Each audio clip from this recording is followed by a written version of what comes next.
It's nearly 2024, and I'm going to show you how to add your brand new job to your LinkedIn profile, to your professional LinkedIn profile. And we're going to do this today on my iPhone, on the LinkedIn mobile app.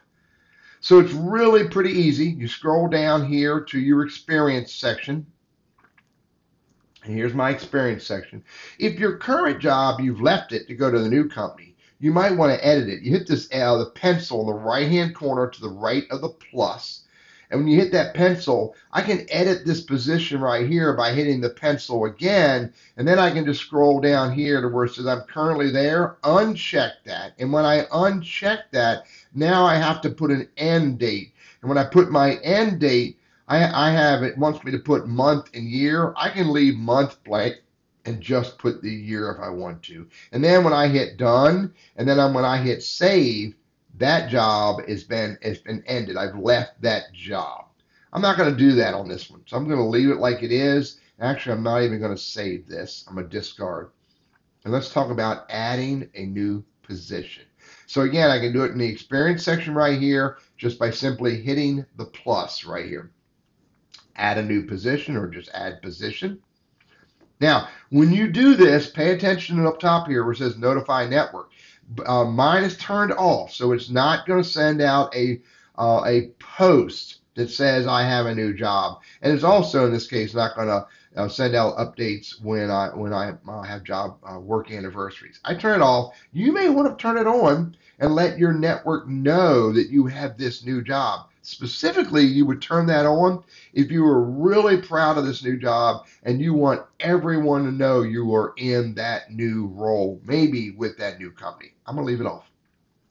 Now, title, you want to put in a title there. It does not need to be one of these options that LinkedIn gives you. It does not need to be an HR assigned title. It just needs to be something that clearly tells your target audience what you are doing. I'm going to go ahead and use, for me, that's what I do. I don't need to put business owner, president, CEO, or any of that garbage. And now I can just click on the bold letters down below and it selects that. Now, by the way, anything with an asterisk, title, company name, have asterisks. They must be filled out. Anything without an asterisk, you can leave blank, such as employment type. I can select full, part, self, etc., or I can leave it blank. I'm a fan of if it's a full-time job, then tell everybody it's a full-time job. Otherwise, or if you decide you don't want to say anything, just leave it, please select. You don't need to have anything there. But you need a company name.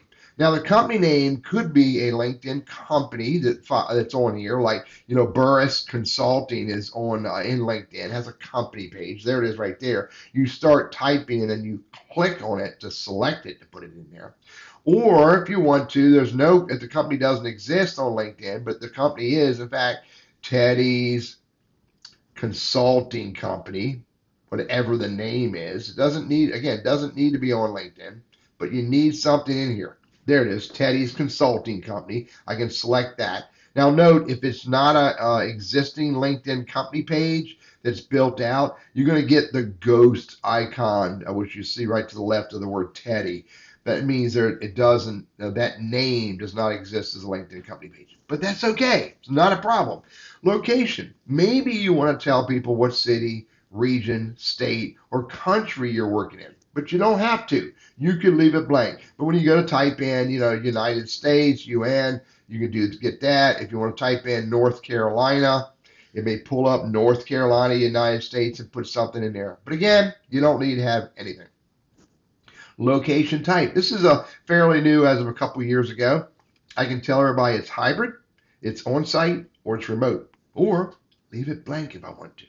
Now, it's a brand new job, so obviously it's going to be checked as I am currently working in this role. And when did you start? Again, it wants to put the month, but you can leave the month out if you want to and just put the year. It doesn't make any difference, whatever you want to do. And the reason why end date is grayed out is because I have it checked. I am currently working in this role.